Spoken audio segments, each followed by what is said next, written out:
Okay, so last week we went through all of John chapter 7, which I didn't intend to. Somehow that happened. And so we've moved from Passover to now the Feast of Booths. And in the Feast of Booths is John spent so much time on it, it becomes like 2 chapters at least worth of material. And there's sort of 2 themes, big themes that take place in Booths. And when you know, Jesus talks about both of them and about how he defines and manifests those themes in himself. And so in 7, it's taught Jesus is picking up on this water theme that's a part of this week-long festival. And remember, those who weren't here last week, every day of this festival, there's certain elements of ritual that they're reenacting every single day. And one of those is this water offering, this pouring out that they do of water before the altar of the Lord in the temple. And it's a big production. On the very first day, they go in this giant golden tub, and the priests all come down from the temple through the city to this pool, Siloam, and they fill it up, and then they carry it back up, and it's like a big parade, and everybody's watching and cheering. And then that big, huge vat of water is what's used then for the rest of the week to pour out this water offering every day. And it's you can imagine the water they're pouring out before the altar, and it's running out. And yeah, as they're doing that, they're thinking back to how God gave them water in the wilderness, because Tabernacles, the Feast of Booths, is about remembering and reliving that season in the history of Israel when God had already... Passover is about the Exodus story, about God redeeming and saving, rescuing his people through the waters out of slavery into freedom, from death into life. Then Tabernacles is about that time where the people were abiding, living with God in the wilderness, and God had to step in and provide for their day-to-day needs because they were in desolate places and there was no way to feed, 1 million plus people. And so it was supernatural miracles every day for them to be able to get basic sustenance, shelter, all of these things. And God was providing all of these things. And so they're remembering all that. And then they're simultaneously looking forward to the day. And think about how the water is being poured out. Think of all the verses, all the prophetic words given in the prophets about the future glory of the temple, where there would be this stream of living water that would come down from the very holy of holies. And as it flowed, that picture in Ezekiel, that as it goes, it gets deeper and deeper and deeper. And in Ezekiel's vision, he's constantly asked to measure it, and it just keeps getting deeper. And then it goes out, and as it goes out and waters the nations, and it hits the Dead Sea, and it becomes alive and green in the desert, and all of these things, right? And they're seeing all of these things, these pictures come together. And in the midst of this, on the greatest day when the most people are gathered and celebrating, the peak of this festival is when Jesus cries out, basically, I'm the living water. If you're thirsty, come to me and drink, right? And we talked about last week that aspect of Jesus. What did that mean? And he quotes a scripture that we can't actually find in the Bible because he's paraphrasing, right? Out of his belly will come streams of living water. And we talked about how that could be a reference to all of those prophetic words about the future temple and the streams of living water that would come flowing from the heart of it outward, right? And Jesus did say in this very gospel way back here in chapter 2 that tear down this temple and I'll rebuild it in 3 days. And John tells us, and he wasn't talking about the building, he was talking about the temple of his body. And so, okay, maybe that's what Jesus is saying, and it's very possible that's what he's saying.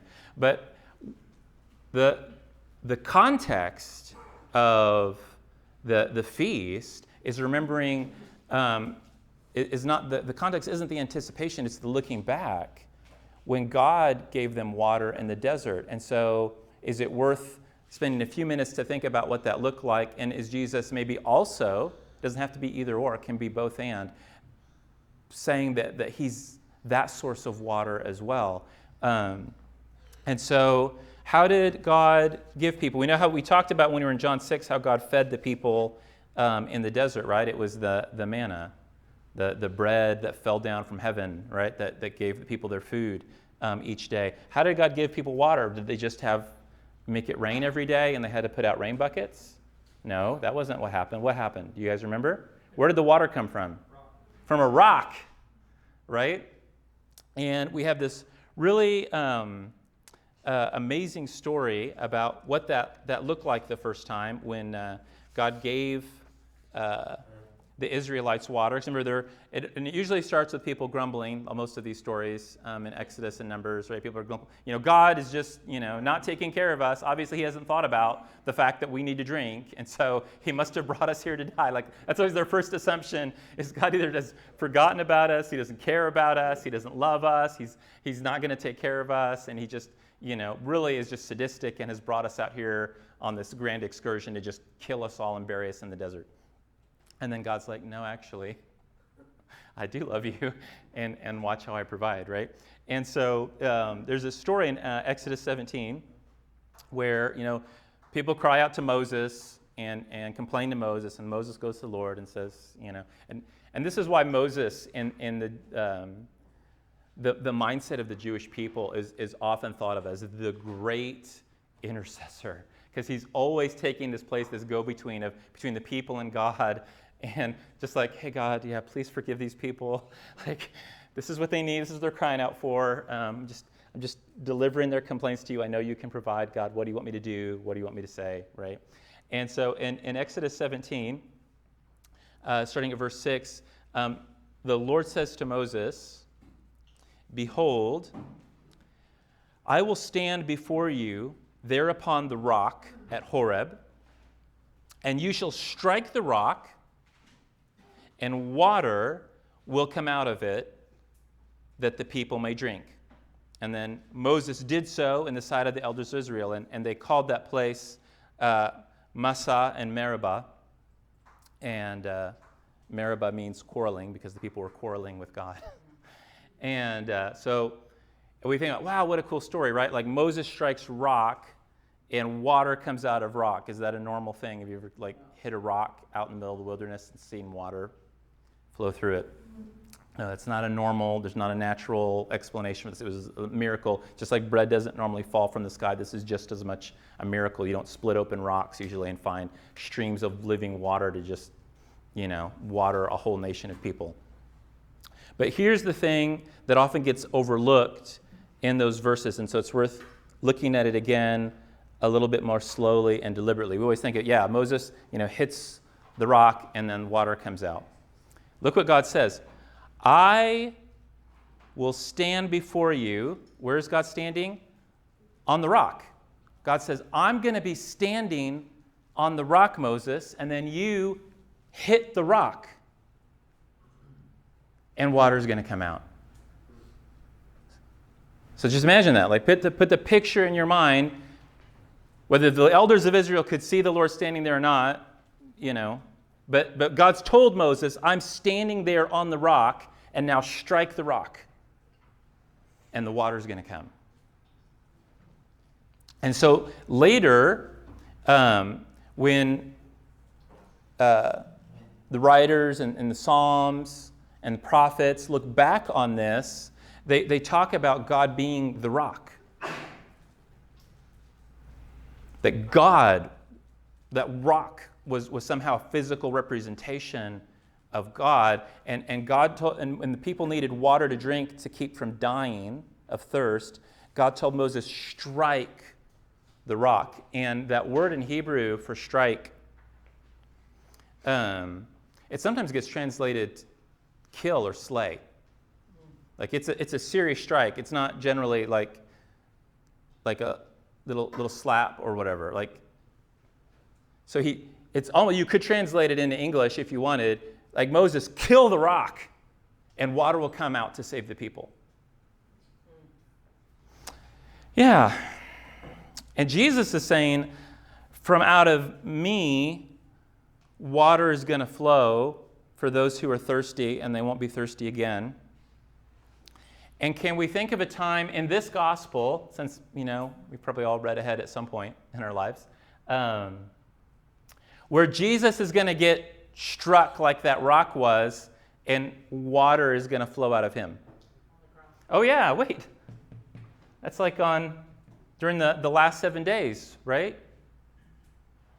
When he's crucified. And we have that story, this really weird story where the centurion comes and stabs him in the belly, in the side, and water and blood flow through. Water and blood, which totally ties back to this festival. Because remember last week what I said? They take the offering and pour it on the altar. They have these 2 silver bowls. One of them is filled with the water from the vat that they pour out. And then they have another bowl filled with wine. And so you have this flow of red and flow of clear water, both pouring out on the altar before all the people. And it's funny because I've read so many, this is all Western commentaries, where they try to come up with like scientific explanations for why, the blood coagulated in Jesus, and this is the scientific explanation for why. Like, I assure you, the Apostle John wasn't thinking any of that. Right?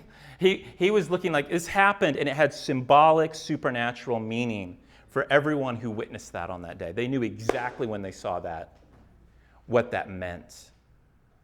And if they didn't know at that moment, the Holy Spirit brought it to their mind what they had witnessed earlier, and like, oh, that's what Jesus was talking about when he was saying, I am the living water. Okay. So then we move on from that. So that I put out the flow of chapter 7, picking up at verse 14, because we're going to see there's, once again, the whole of the Feast of Booths becomes a chiasm. Is anybody shocked by that yet? I think we've all stopped. We're just like looking for the chiasms now. So Jesus enters the temple, and then there's he makes a remark about how the Jews are seeking to kill him. There's a response of all these accusations about him. He's accused of having a demon. He gives them a warning about being careful how they judge. And here he talks about, don't judge by appearances. And warns them to judge rightly. He gives them some warnings about seeking, like a lot of them are rejecting him, and he's like, you need to seek me now. He's echoing, we talked about last week, he's echoing a lot of the language from Proverbs, that Lady Wisdom in Solomon's Proverbs, Lady Wisdom is pictured like as a woman in the streets, like calling out, like, here I am, seek me, find me, young man, come, gain wisdom from me, and do it now, because the time is going to come where you're going to want wisdom, and it's going to be too late. I won't be here anymore. I will have moved on. And Jesus is saying a lot of these things, warning the people as they're struggling to trust and believe in what he is manifesting before them. Like, you seek and find me right now while I'm here, because later on I'm going and you're going to seek me and you're not going to be able to find me anymore. Right? And then from that, he then has this moment where in the middle of the festival, he stands up and says, anyone thirsty? Don't look over there. Look over here. Look over here and drink living water. Right? And then we have, and in the midst of that, we were told, there were guards that were sent, that, he's doing this on the Temple Mount. And the leaders there sort of alert the temple guard, like, go arrest this guy. Like, we've been trying to catch him. Like, go get him. And after we have this, Jesus saying he's the living water, we then have like a segue where we kind of like go back, we kind of leave Jesus and see what was happening behind the scenes. Like, why didn't Jesus get arrested? And so we see all this discussion that was happening amongst the people and amongst the leaders, where the temple guard come back and they're like, why didn't you arrest him? We told you to arrest him. Well, yeah, we've never heard anybody talk like this before, ever. Like, the way he teaches, like, there's been no one who's ever taught like that. And these aren't, I said this last week, we think temple guard and we think brutish thugs. No, these are Levites. They know the Bible very, very well. They live in, practically live in the temple. They're around good teaching. They know the scriptures. They've heard all the best teachers in Israel. They've heard them all. And they're saying, we've never heard anyone who teaches and speaks like this man. How can we lay a hand on him? Right? And so then from that, we have this really interesting section, the last verse of chapter 7, and then the first 11 verses of chapter 8. And how many of you have some kind of footnote or bracketing in your Bible around that section? So a lot of people, and you might be wondering, what's that about? In my Bible, it says, this is the ESV, the earliest manuscripts do not include 753 through 811. What does that mean? That means that when we look at the record of the New Testament, and we look at all the different, the copies and the parchments and the fragments of parchments that we have, all of the oldest ones, and debatably some of the best ones that we have, don't have this section, which is a really famous, like a lot of people who aren't even Christians know the story of the woman who was caught in adultery and dragged before Jesus. I mean, non-Christians love to throw this in the face of the church, like, hey, you who are without sin, cast the first stone, don't judge us. They don't even understand any context of that story, and yet they know it. And so what do we do with things like that? It's good to look and say, okay, well, just because it's not in the earliest manuscripts, that doesn't automatically disqualify it as being a legitimate part of John's gospel. And so we look at, does it fit? Does it make sense? Do we look at the language and the original language, so in this case, the Greek? Does it make sense? Does it look like it has the fingerprints of having the same writer that the rest of the gospel has? And what happens if we take this story out? Does the story still make sense? Is it still coherent? Is it still a chiasm? These are good questions to ask, and most importantly, just to pray and ask the Lord to just give us insight and to know what to do with tricky passages like this. And so there's been a lot of great Bible scholars who have come out, especially in recent years, and said this doesn't belong at all in the Gospel of John, that it's really clear that it was a later addition, that in fact some of the earliest manuscripts where this story does appear, it doesn't appear consistently in the same place in the Gospel of John, or it appears in another gospel. It appears in the Gospel of Luke.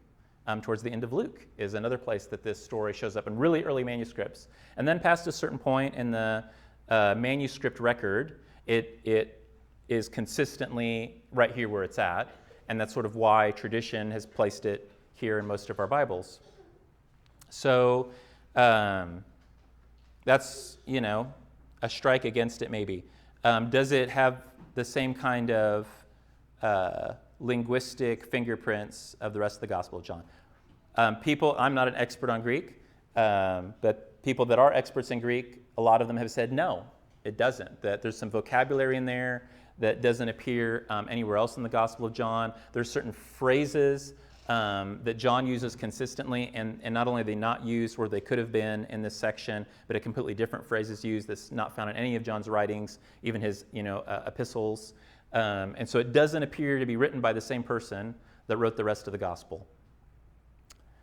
Does it make sense where it sits in the story? And now here's where you can really, it's really debatable. So we'll take a look here in a little bit at what happens if you put the story in once we see the rest of the chiasm. What happens to the flow that was probably the original flow of John if you stick this thing in, and what does that mean? And maybe that will tell us why someone would have wanted to put it there. But for me, the most important question with something like this is it truly Scripture? Is this a genuine account of the life of Jesus that communicates something important about the heart of the Lord that we need to digest as his followers? And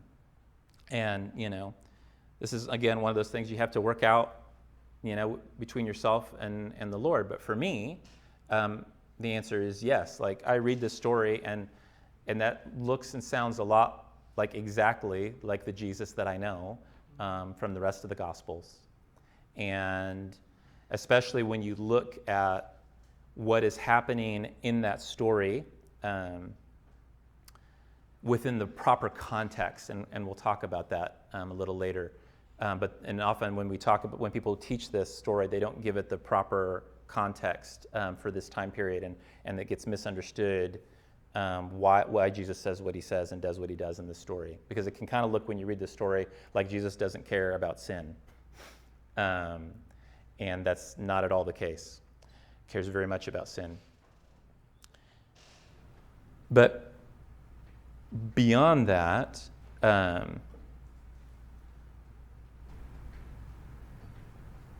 where did this story come from? Where did the story come from? This is where it's helpful to do a little bit of study on like, where does all of our Bible come from? Like, how were any of these Gospels written? How were any of the stories that we have in the Hebrew Bible written, right? Because we know it's not all 100%. Like one person sat down and wrote out a whole account of everything that they remembered about a certain period of time, and then that was just boom, it's Scripture, and it's unchanged for the rest of human history. Nor was it. And I don't think anyone genuinely believes this, but I think we can kind of start to think and talk about the Bible this way. Did it just come down from heaven on a golden scroll or tablet, pre-written, and somebody just copied it down, and that's, how he did it? There's other religions that have stories like that about their books. Or other religions that have stories where an angel came and just dictated, basically, to a person who had to memorize or write it down. That is not how the Bible was compiled, and the Bible doesn't claim in itself that that's how it was compiled.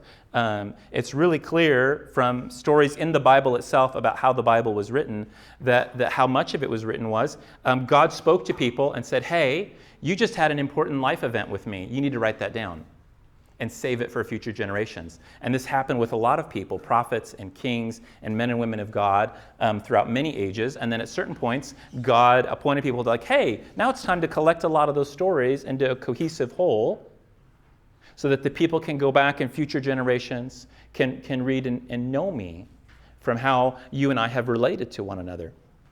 And so these gospel accounts, especially ones like Luke and John, we know for sure was a gospel account that was written in a community where many people were interviewed, many people collected stories, both of their own eyewitness accounts, and other people came and gave their own eyewitness testimony. And all of these various stories were then quilted together, not in a hodgepodge, willy-nilly, like masterfully, artistically, in a literary, brilliant manner. And so this is probably a story that was floating around in the early church, and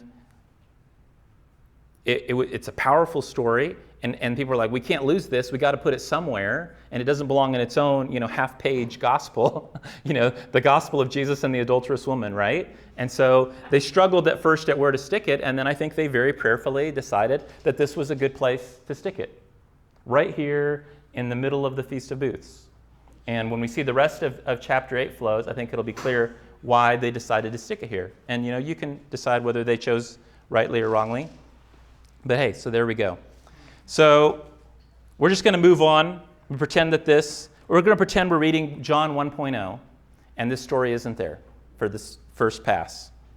So the last thing we just read then would be verse 52 of chapter 7. So the Jews are scolding Nicodemus. We had this little segue out. Jesus is talking in the temple. We segue out to see what's happening behind the scenes, and the elders are kind of debating amongst themselves. Nicodemus kind of pipes up and says, hey, maybe we should not judge a man without first giving him a hearing and maybe learning what he has to say. And they reply, are you from Galilee too? Search and see that no prophet arises from Galilee, which is just totally them putting their foot in their mouth because it's not true. And they should know better. But I think it's not, I don't think John is saying, look, the elders are so stupid and they don't know their Bible. He's saying they are so upset that they're not thinking straight. They're so frustrated and enraged that they're not thinking clearly. And they're blinded by it to say something so foolish like that. And so then we go, boom, chapter 8, verse 12. And again, Jesus spoke to them. So you see, it's like we segued out, debating, this debating, and then we're right back to picking up. So Jesus had just cried out that, hey, I'm the living water. And again, Jesus spoke to them saying, I am the light of the world. And so Feast of Booths, Tabernacles has this wonderful water theme that's celebrated every single day. Is there anything about Tabernacles that has to do with light? Oh, yeah, definitely. It's amazing. Like in reading some of the descriptions from the Mishnah of like what it looked like there during Tabernacles, the Feast of Sukkot. So it says, I'm just going to read to you a little section from the Mishnah. It says, at the end of each festival day of the Feast of Tabernacles, the priests and Levites went down to the women's courtyard.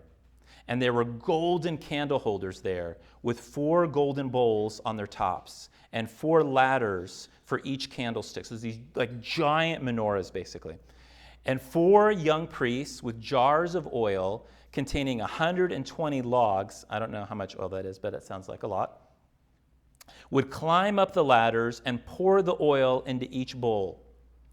And then out of the worn undergarments and girdles of the priests, they made wicks. Because, you couldn't just use like any old material to have wicks. It had to be like sanctified cloth scrap. And so they would use the worn out underwear of the priests to make these, because this, it's only been used for holy activities in the temple. And rather than just throw it away, like they used it for this event. So they have that, they used these worn out undergarments. They made wicks, and with them they lit candlesticks, these giant candlesticks. And there was not, this is what blows me away, imagine this at night. There was not a courtyard in Jerusalem which was not lit up from the light.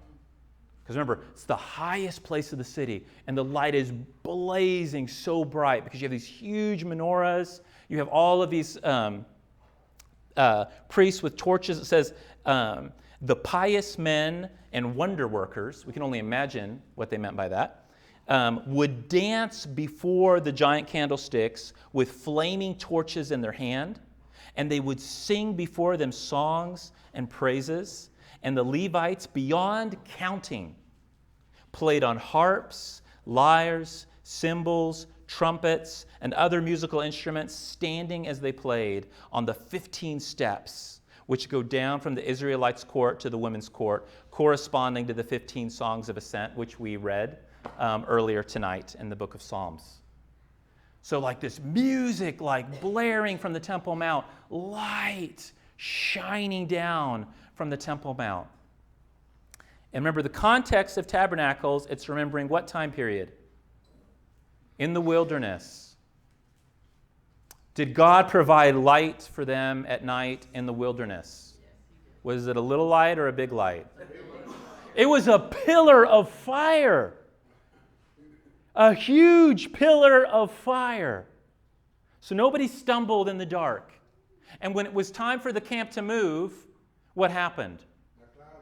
It was a cloud by day, but by night it was fire. It was literally a column of fire moving through the wilderness, and they just followed. They stayed in the light. They stayed in the light as they traveled by night when God said it was time to move. And so that's the backdrop. That's the context. That's what people have been celebrating all week long. And then Jesus stands up on this greatest day of the feast and says, I'm the light. Not just for Israel, but for the world. Whoever follows me will not walk in darkness, but will have the light of life. Jesus is saying, I can be that pillar of fire now for you. You don't have to walk in darkness anymore. You don't have to fear the night. You stay in my presence and move with me when I move, and you will always be in the light, just like your fathers were in the wilderness when the presence of God manifested as a pillar of fire. That's me. Hallelujah, right? Like, wow. Wow. Okay, so here's our chiasm. So I'm going to leave a little space here. Maybe I'll go over this way. So we're going to go back up. So this is, chapter 8 is going up here. So chapter 7 going down, chapter 8 back up, and we'll kind of see the chiasm. So on the other side of this, so if we don't have this story with the adulterous woman, what becomes the core of this chiasm, the part that is highlighted and boldened in the story? It's this section about the people all debating who Jesus is. Both the people and the leaders, and saying, well, is he this? Is he that? Is he crazy? Is he demon-possessed? Is he the Christ? Is he the prophet?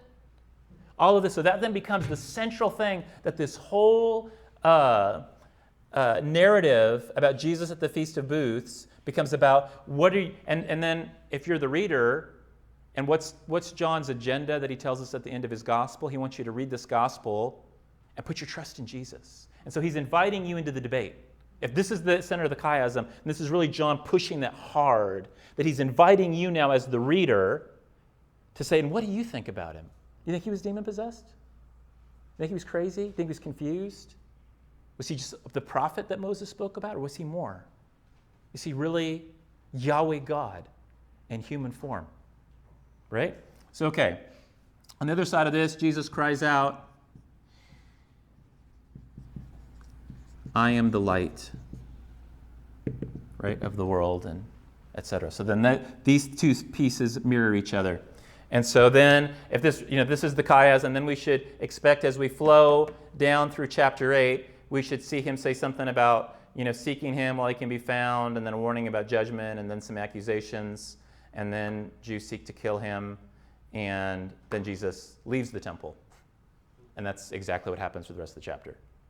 Like, it just perfectly flows, just like that. And as you read that,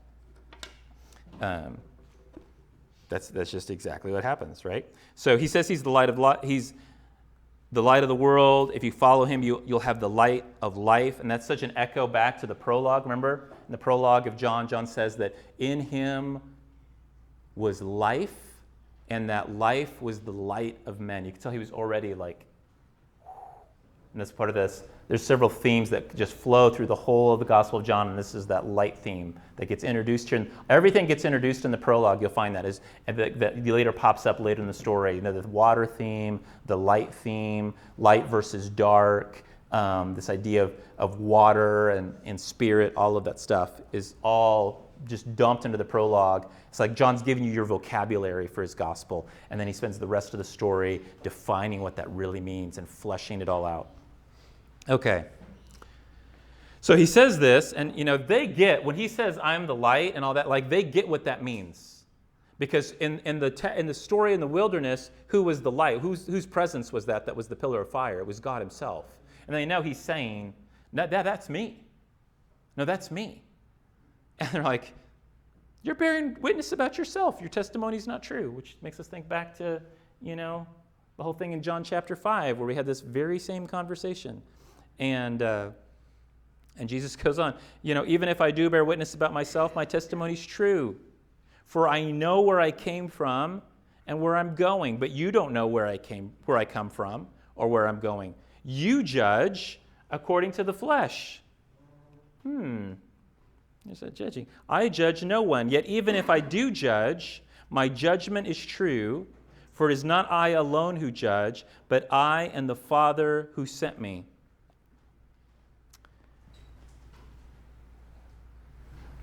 So in talking about judging, as Jesus is calling them out for how they are judging, and saying they're judging according to the flesh, what does that mean?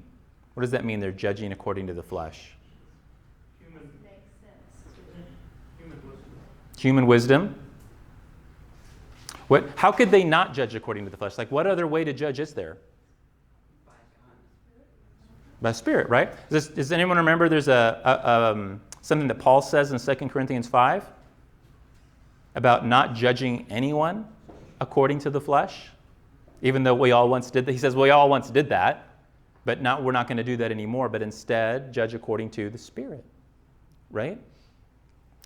And so, Jesus is calling them out. He called them out in chapter 7 for judging by appearances. And so the question is that the same thing, or is that something completely different? I think they're related. And I think they're related to a story, a very famous story in the scroll of Samuel, when God sent Samuel to find a new king because Saul wasn't working out. He sends him to the house of Jesse, right? And it's a funny story, actually. It's ironic, and it really is punchy in the Hebrew, because there's this theme of this Hebrew word that means to see that's used repeatedly in different forms throughout the narrative. And Samuel, at several points as a prophet, is called a seer, one who sees, right? And so but the problem with Samuel is he sees according to the flesh, and God has to call him out on it. Because when Jesse brings his sons, and Samuel sees Jesse's oldest boy, he's like, Boom, this is the king, right? And God's like, no, no, no, no, no, that's not him. Right? But this guy was big and strong and good looking, right? But wait, wasn't Saul all of those things? Yeah, right. And was that enough? Was that enough for the kind of king that God wanted for Israel? No, not at all. Right? And so, they go through several of these kids, and Samuel's like, is this the one? God's like, nope, nope, nope, nope. And so they run out of kids. And then Samuel's like, God, what are you doing? And he goes to Jesse, like, do you not have any more boys? And he's like, well, there's David, but you don't want to see him. He's out with the sheep, he's smelly, and he's the run of the litter, like, right? And Samuel's like, bring him. And then he got, that's the one. He's the one, David. And God says something to his prophet in that story that gets translated in different ways. Usually, man looks at the outward appearance, but God says, I look at the heart. There's a guy, Robert Alter, who recently came out with a really literal yet true to the artistic flow of the Hebrew, that he just released his full translation of the Hebrew Bible a few months ago. And he translates that verse, man looks with his eyes, but God looks with his heart. And, again, it's debatable, do those things mean the same thing? Is it basically two ways of saying the same thing? Or is one maybe more poetic? Whatever. I like how Robert Alter translates Hebrew. I think he captures the poetry. But I think that story encapsulates what Jesus is talking about, what Paul will later talk about, and the difference between judging according to flesh versus judging according to the Spirit.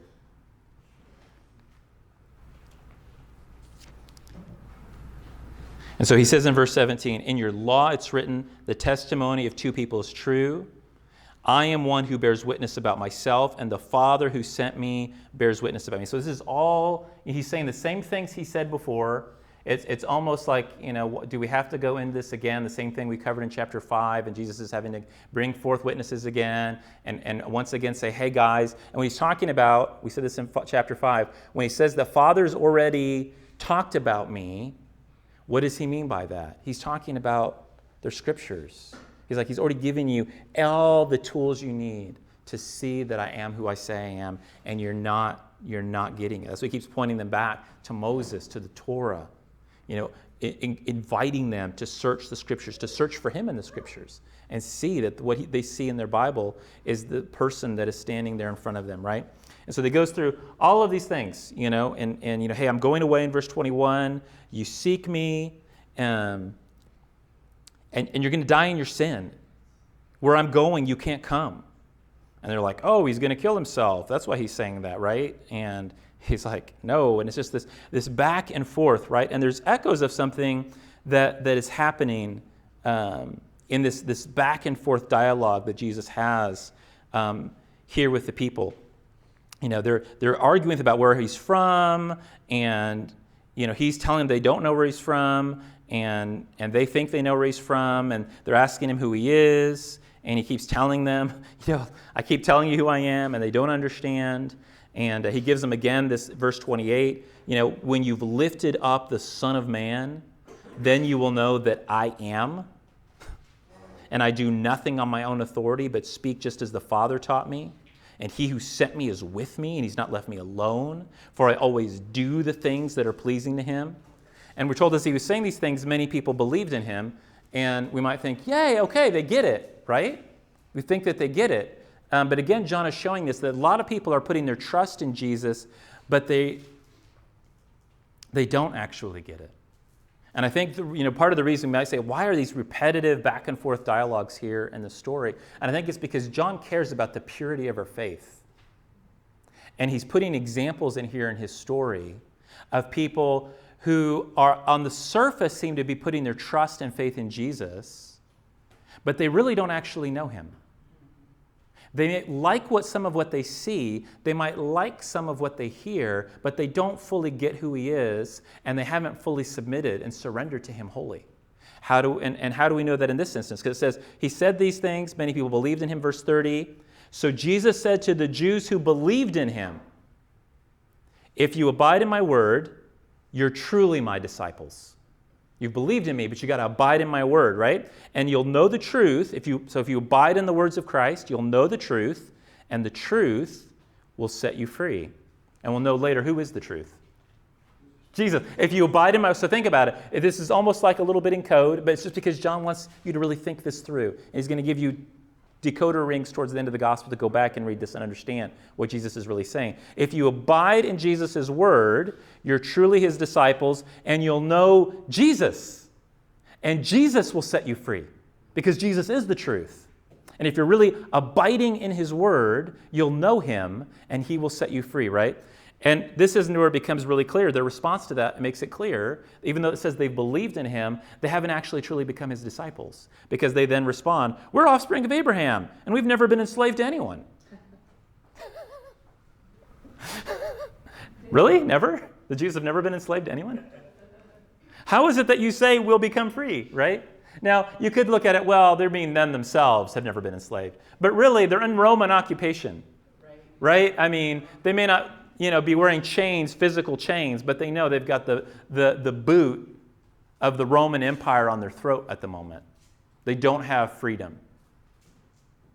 But they may be in denial about that.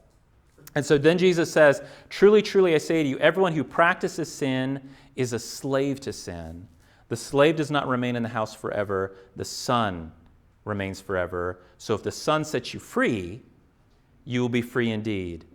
I know that you're offspring of Abraham, yet you seek to kill me because my word finds no place in you. I speak of what I've seen with my father, and you do what you've heard from your father. So this is where the conversation gets really dicey. And Jesus says some things that we would be like, oh, I can't believe he's actually saying this to them. And I want to remember, these are people that John just told us, they've put their trust, they think they've trusted him. They've believed in him. And this is how Jesus is talking to them. He's using language that is set to rile them up and upset them. Because he's confronting them with the fact that you're enslaved to sin, and you've got to, first of all, come to understand that. And the language that he's using there is supposed to bring our minds back. It's like a hyperlink back to Genesis 3 and 4. Back to the story of Cain and Abel, and Cain, who was struggling, who was angry, and the Lord warning him, hey, sin is crouching at your door, and it wants to consume you, but you've got to master it. You can't let it master you. You can't be a slave to it. Now, that was Cain's warning, and we know how Cain did with that, right? He gave in. He gave in, and he killed his brother, and the first, murder happens, right? But right before that, that was prophesied by God to the man and the woman right before they left the garden, right? There was talk about there would be two seeds, that the serpent would have a line, and the woman would have a line, and one from the line of the woman was going to come and crush the head of the serpent. Not crush the seed of the serpent, crush the serpent. But until that happened, there was going to be enmity between the serpent's offspring and the woman's offspring. And a lot of people wonder, what is that talking about? And it's not talking about baby snakes. It's not. It's talking about, Jesus is about to explain to them what that verse is talking about. Because he goes on to say, oh my goodness, does he say it? Yes, he does. Your father is actually the devil. Your father is actually the serpent. You are children of the serpent. And how do I know? Because you're seeking to kill me. How do I know? Because of the way you're rejecting me. How do I know? Because the truth isn't in you. You're holding on and embracing a lie instead of letting go and surrendering and receiving the truth instead. Because Satan was a murderer from the beginning. And you can see Jesus giving actually Satan the credit for that first murder. And I mean, it's debatable. You can look at as Satan has sort of murdered Adam and Eve also, right? Because he knew what it would mean for them to eat that fruit. He knew what that would mean for them. It would mean death for them. And he was enticed them into it. So he's at least an accessory to murder. And he's a liar and a father of lies. Jesus says all of this stuff to them, right? And again, they call him a demon. They want to kill him. They want to stone him. Jesus, talks about Abraham and, pleading with them, pleading them. This is verse 52.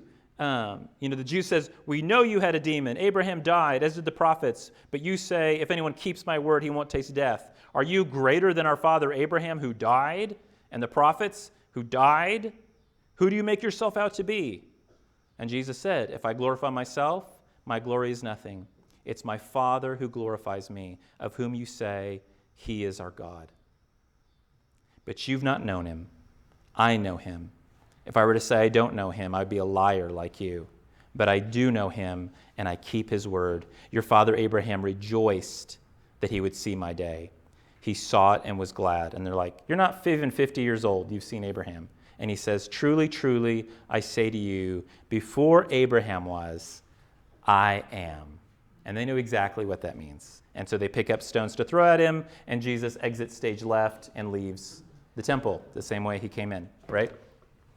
And so, again, we keep getting these stories of just Jesus coming in and punctuating exactly who he is, people having mixed reactions that seem to go south pretty fast, and really wrestling with who Jesus is. And in the midst of that, we're invited as the reader to enter into the debate ourselves and decide for ourselves who Jesus is and whose child we want to be. Because Jesus speaks it out really plainly and boldly. If you reject me, you've chosen to be and remain the children of the devil. You're not the children of the prophets who all wrote of me and looked forward to my day. You've rejected. You can't clutch your Bibles and at the same time reject everything that they wrote about because they wrote about me. And so John 1.0, that's the flow of this story. At some point, somebody came in and added this extra story right in here, right, about this adulteress, right? And so what does that do to the chiasm? Well, it shifts the center because there's some debate that happens, right after this. So you could say, okay, well, then there's a mirror to this over here. And so then the adulteress story becomes the center of the chiasm. So at some point, somebody threw this in to make this the part that stands out. And that's a bold choice. It's one thing to just stick something in, but to stick something in the section, if it was done carefully and with discernment, that makes it the centerpiece of the whole story of the Feast of Booths, that's a really bold thing. What are they trying to say, and why would they do that? And there's a little part at the very beginning that Jesus says he went up to the Mount of Olives and he came back down from the Mount of Olives, and right before the woman is brought to him. And that seems like a silly, what does that even matter? Super significant, right? Because the Jews know, when the glory temple presence of God departed from the temple, where did it go? Went up towards the Mount of Olives. This is all in the beginning of Ezekiel, which is, I think, Ezekiel 9 and 10. Goes out of the temple, goes up towards the Mount of Olives, stops there for a moment, and then gone. And we also know that'll be the spot that Jesus, when he ascends, will go back to there and say, and then the angel says, and he'll come back the same way. So it's like glory presence leaving, glory presence returning, and then there's this adulterous woman.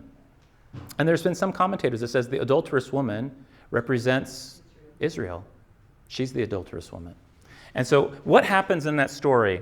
So some people bring this woman before Jesus. We know it's a trap, right? You've probably heard this preached a million times. It's a trap because if Jesus says she should be stoned, which is what's supposed to happen to adulterers, then, because they're not free, they're under Roman jurisdiction, and they're not allowed to pass death sentences. Only the Romans can do that. Jesus is breaking Roman law, and they can run and go tell the Roman authorities and have Jesus killed that way. And it's a big trap. And if he says, no, don't stone her, then he doesn't actually care about the Torah, and now we can discredit him as a rabbi, and nobody will listen to him anymore. It's one of those. It's just like when they brought the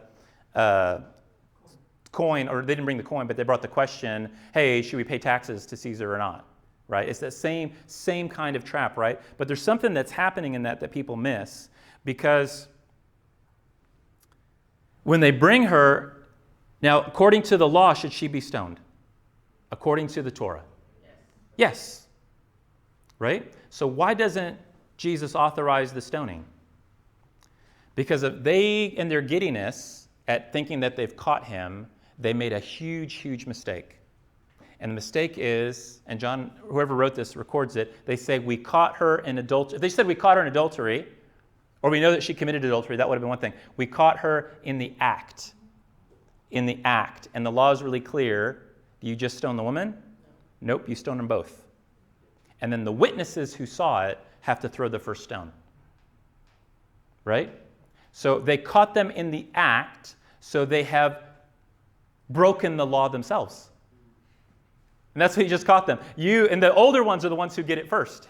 Like, oh, we shouldn't have said that.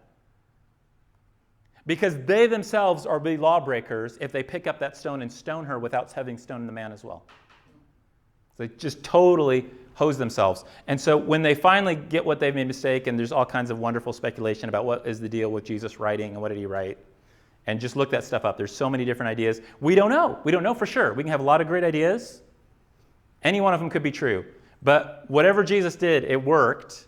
They leave. The woman's spared, right? And Jesus says to her, where are your accusers? Where are those who seek to pass sentence on you, right?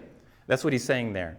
And she's like, there's no one, right? And then Jesus says, neither do I pass judgment. And he's not saying, I excuse your sin. He's saying, I as judge am not ready to give my verdict yet. Go and sin no more. In other words, he's saying, I am not saying you're not guilty. I'm saying I'm not ready to sit on the judge's seat yet and pass judgment on you. I'm postponing your judgment. You now have time to come to the living water. You now have time to come into the presence of the light of the world and become clean before you have to stand in my presence again, so that I don't have to pass a judgment on you that you don't want. That's what's happening there. It's the mercy and forbearance of God, not Jesus winking at sin or, Here's the contact info. Yes. Did I make Siri talk? Wow, that's awesome. So that's what's happening there. So does that mess up? Does this picture of Jesus as the judge of all the earth coming down off the Mount of Olives and postponing the final judgment on Israel, as this woman is a representative of adulterous Israel, caught in the act of adultery, and saying, I'm not going to judge you, give you your final judgment now. I'm going to postpone it until later and give you more time. Stop sinning. Stop missing the mark. Is this an appropriate spot to stick it? If you're going to stick it somewhere, it's actually pretty good. It's actually pretty clever. With the context, Yeah, it's pretty clever, and it's a nice divide between the whole two sides of the Feast of Booths, between the water theme and the light theme, and there's Jesus coming down on the Mount of Olives in the middle, and this really interesting interaction, and seeing the mercy of God on display in the midst of this celebration of the abiding presence of God and the provision of God in the wilderness. So let's pray.